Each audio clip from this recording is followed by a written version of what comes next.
ಹಿಂದೆನೂ ಕೂಡ ಸಿದ್ದರಾಮಯ್ಯನವರು ಮುಖ್ಯಮಂತ್ರಿಗಳಿದ್ದಾಗ ವೀರಶೈವ ಲಿಂಗಾಯತ ಪ್ರತ್ಯೇಕ ಧರ್ಮ ಅಂತೇಳಿ ಗೊಂದಲವನ್ನು ಸೃಷ್ಟಿ ಮಾಡಿ ಸಮಾಜದ ಮಧ್ಯೆ ಬೆಂಕಿ ಹಚ್ಚುವಂತ ಕೆಲಸವನ್ನು ಕೂಡ ಮಾಡಿದ್ರು. ಅದಕ್ಕೆ ತಮಗೆಲ್ಲ ನೆನಪಿದೆ, ಡಿ ಕೆ ಶಿವಕುಮಾರ್ ಅವರು ಬಹಿರಂಗವಾಗಿ ಚುನಾವಣೆ ಸಂದರ್ಭದಲ್ಲಿ ಕ್ಷಮೆಯನ್ನು ಕೂಡ ಕೇಳಿದ್ರು ಬಳ್ಳಾರಿನಲ್ಲಿ.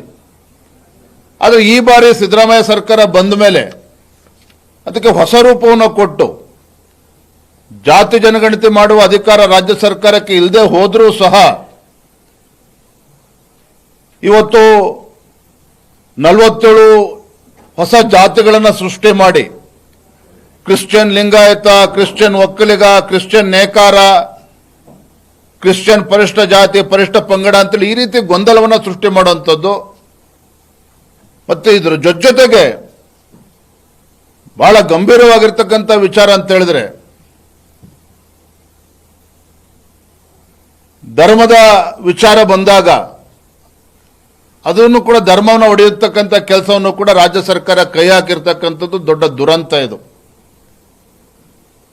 ಎಲ್ಲ ಜಾತಿಗಳಲ್ಲೂ ಕೂಡ ಗೊಂದಲವನ್ನು ಸೃಷ್ಟಿ ಮಾಡಿದ್ದಾರೆ. ನಮ್ಮ ಈ ರಾಜಕೀಯ ಚಿಂತನಾ ಶಿಬಿರದಲ್ಲಿ ನಾವೆಲ್ಲರೂ ಸಹ ಒಕ್ಕೊರಳಿನಿಂದ ಒಂದು ಮಹತ್ತರವಾಗಿರ್ತಕ್ಕಂಥ ಒಂದು ನಿರ್ಣಯವನ್ನ ತೆಗೆದುಕೊಂಡಿದ್ದೇವೆ. ಅದೇನಪ್ಪ ಅಂತ ಹೇಳಿದ್ರೆ, ನಮ್ಮ ರಾಜ್ಯದಲ್ಲಿರ್ತಕ್ಕಂಥ ಯಾವುದೇ ಜಾತಿಗಳಿರ್ಬೋದು, ಯಾವುದೇ ಜಾತಿ ಪಂಥ ಮತ ಯಾವುದೇ ಇದ್ರೂ ಸಹ ಧರ್ಮದ ಕಾಲಂನಲ್ಲಿ ನಾವೆಲ್ಲರೂ ಸಹ ಹಿಂದೂ ಅಂತ ಹೇಳಿನೇ ನಮೂದು ಮಾಡಬೇಕು, ಹಿಂದೂ ಅಂತೇಳಿ ಬರಿಬೇಕು ಆ ಧರ್ಮದ ಕಾಲಂನಲ್ಲಿ ಅಂತೇಳಿ ನಾವು ಒಕ್ಕೊರಳಿನಿಂದ ಈ ಒಂದು ಮಹತ್ತರವಾಗಿರ್ತಕ್ಕಂಥ ನಿರ್ಣಯವನ್ನು ಕೂಡ ಈ ಒಂದು ಶಿಬಿರದಲ್ಲಿ ಇವತ್ತು ತೆಗೆದುಕೊಂಡಿರ್ತಕ್ಕಂಥದ್ದು. ಹಾಗಾಗಿ 2 ದಿನಗಳ ಈ ಶಿಬಿರ ಬಹಳ ಉಪಯುಕ್ತವಾಗಿದೆ. ಅನೇಕ ವಿಚಾರಗಳು ಚರ್ಚೆ ಆಗಿದೆ. ಪಕ್ಷ ಸಂಘಟನೆ ಬಲಪಡಿಸತಕ್ಕಂಥ ನಿಟ್ಟಿನಲ್ಲೂ ಕೂಡ ಅನೇಕ ವಿಚಾರಗಳು ಚರ್ಚೆ ಆಗಿದೆ. ಒಟ್ಟಾರೆಯಾಗಿ 2 ದಿನಗಳು ಬಹಳ ಒಳ್ಳೆಯ ವಾತಾವರಣದಲ್ಲಿ ನಮ್ಮ ಹೆಚ್ಚಿನ ರಾಜಕೀಯ ಚಿಂತನಾ ಶಿಬಿರ ಬಹಳ ಯಶಸ್ವಿಯಾಗಿ ನೆರವೇರಿದೆ. ಎಸ್ ಸರ್, ಧನ್ಯವಾದ. ಕೇಳಂಗಿದ್ದಾರೆ ಕೇಳ್ಬಿಡು.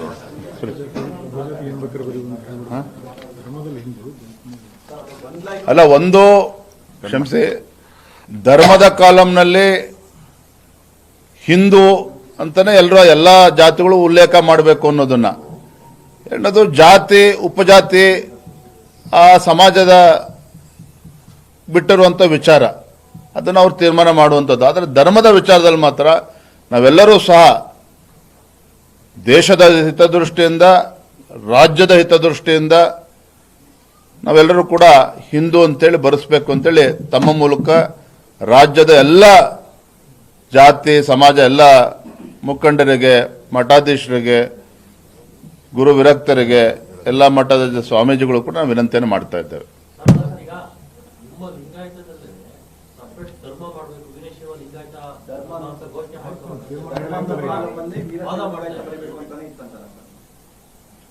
ಆಲ್ ಇಂಡಿಯಾ ವೀರಶೈವ ಕಾಂಗ್ರೆಸ್ನವರು ಹೇಳ್ತಾ ಇರೋದು, ಬಿಜೆಪಿನವ್ರು ನಮ್ಮ ಜೊತೆಗೆ ಓಕೆ ಅಂದಿದ್ರು, ಯಾರು ಲಿಂಗಾಯತರಿದ್ದಾರೆ ನೋಡಿ, ಉಲ್ಟಾ ಹೊಡೆಯುವಂತ ಪ್ರಶ್ನೆ ಎಲ್ಲ ಈ ಗೊಂದಲಕ್ಕೆ ನಾವು ತೆರೆ ಎಳಿತೇನೆ. ತಾವು ಹೇಳ್ತಾ ಇರ್ತಕ್ಕಂಥ ಸರಿ ಇದೆ. ಹಿಂದೆ ಯಡಿಯೂರಪ್ಪನವರು ಪಕ್ಷದ ಹಿರಿಯ ಮುಖಂಡರುಗಳು ಕೂಡ ಧರ್ಮ ವಿಚಾರದಲ್ಲಿ ರುಜುವು ಮಾಡಿರ್ತಕ್ಕಂಥದ್ದು ಸತ್ಯ ಇದೆ, ಅಲ್ಲಗಳಿತಾ ಇಲ್ಲ. ಆದರೆ ಅದಾದ ನಂತರದಲ್ಲಿ ಕೇಂದ್ರ ಸರ್ಕಾರ ಈಗಾಗಲೇ ತೀರ್ಮಾನ ಮಾಡಿದೆ, ಪ್ರತ್ಯೇಕ ಅಥವಾ ಇತರೆ ಕಾಲಂಗೆ ಅವಕಾಶ ಇಲ್ಲ, ಪ್ರಾವಿಷನ್ ಇಲ್ಲ. 2013ರಲ್ಲೂ ಕೂಡ ಅಂದಿನ UPA ಸರ್ಕಾರನೂ ಕೂಡ ಇದೇ ತೀರ್ಮಾನವನ್ನು ಮಾಡಿರ್ತಕ್ಕಂಥದ್ದು. 2018-19ರಲ್ಲೂ ಕೂಡ ಕೇಂದ್ರ ಸರ್ಕಾರ NDA ಸರ್ಕಾರನೂ ಕೂಡ ಆ ಧರ್ಮದ ವಿಚಾರದಲ್ಲಿ ಸ್ಪಷ್ಟತೆ ನೀಡಿದ್ದಾರೆ. ಹಾಗಾಗಿ ಅದ್ರ ಗೊಂದಲ ಇಲ್ಲ. ಹಿಂದೆ ಯಾರೇ ಯಡಿಯೂರಪ್ಪನವರ ಆದಿಯಾಗಿ ಯಾರೇ ಸಹಿ ಮಾಡಿದ್ರು ಸಹ ನಮ್ಮ ನಿಲುವು ಸ್ಪಷ್ಟವಾಗಿದೆ. ಧರ್ಮದ ಕಾಲಂನಲ್ಲಿ ಹಿಂದೂ ಅಂತಾನೆ ಉಲ್ಲೇಖ ಮಾಡಬೇಕು. ಆ ಒಂದು ನಿರ್ಣಯವನ್ನು ನಮ್ಮ ಇವತ್ತಿನ ಸಭೆಯಲ್ಲಿ ತೀರ್ಮಾನ ಮಾಡಿದ್ದೇವೆ. ಥ್ಯಾಂಕ್ ಯು, ಧನ್ಯವಾದ. ಈಗಾಗಲೇ